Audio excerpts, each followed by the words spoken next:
Hello everybody. It's time for a Compass Check, May 2016.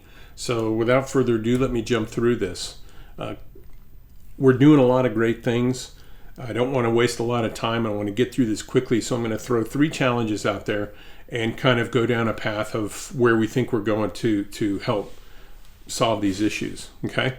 One of them is consistency. I think that with such a large degree program globally, that we as a faculty body could probably be more consistent in the feedback that we give students, but also to make sure that we're looking at the right things in the right places. Don't confuse this with academic freedom.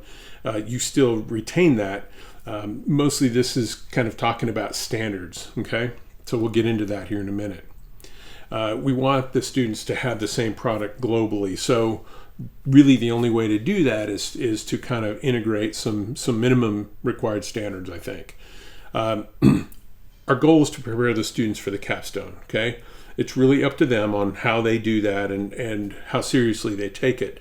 But if we're giving that consistent experience, we should really be setting them up for success.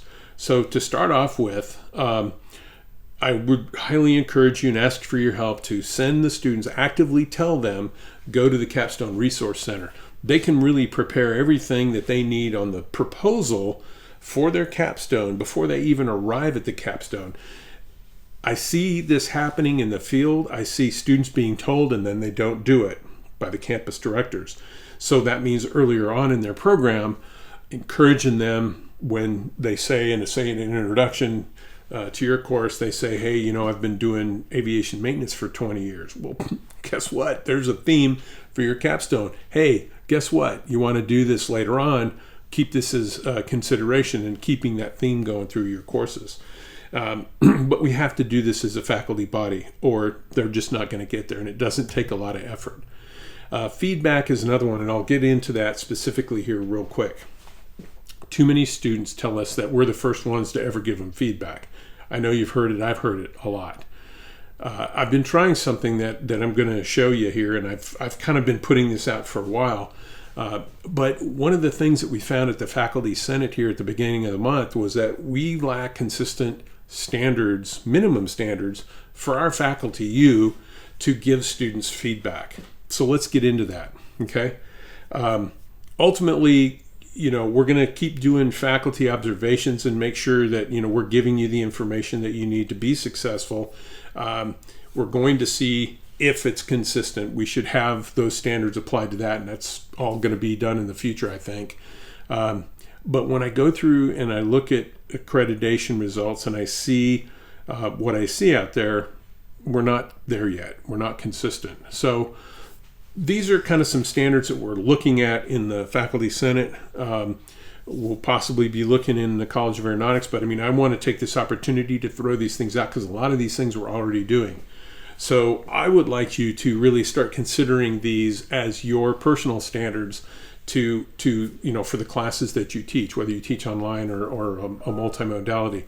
But we can't do this unless we all do it together, okay? We can't have that consistency. So I need you to do these things actively, okay?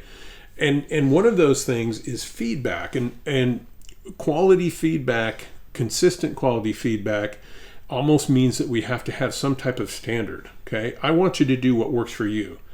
But these are strategies that I'm going to show you that in my personal experience the last 6 months have made an incredible difference. Students don't complain about grades. They pull down the information and I see a marked improvement. So these are just strategies that I've seen work very well and cut down on my time in grading by quite a bit, substantively. So we'll throw that out there. Icing on the cake, okay, for me has been a marked up paper in Crocodoc with references to where they need to go, not telling them you know, exactly where their problems are, but giving them enough general information that they can go find it if they want to do that. Also giving them feedback, and then when that interactive rubric is present, obviously we're using that. I can't do assessments without you guys using the interactive rubric. So when you see them present on the right side in the Speedgrader, you got to use those, okay? So without further ado, the end goal is for our students to leave with something they can be really proud of. It validates everything that we do if the student can stand up toe to toe with the other campuses, and I'm seeing that is coming, I think, more rapidly than I thought it would, and that's incredibly encouraging. So, but again, it's what we have to do as a faculty team to be able to do that. So I thank you for your time. Please look at those standards and that information. Play this as many times as you need to. I'm going to put the other Crocodoc or excuse me, the feedback tool link down below, and I highly encourage you to go watch that. Maybe watch it several times. You may pull a paper down and do this the old-fashioned way of using Word, and that's fine if you want to do that. I would encourage you to try the Crocodoc and try this technique in a course and see how it works for you. Okay, it takes a little bit of getting used to, but I'm here to tell you it saves a huge amount of time, and it gives students deep, rich feedback. And those students that would normally complain don't say anything. They either improve or they don't. Okay, so we're here for you. Let me know if you need any help or have any questions. And thanks for your time. Have a great one, and we'll talk to you guys soon.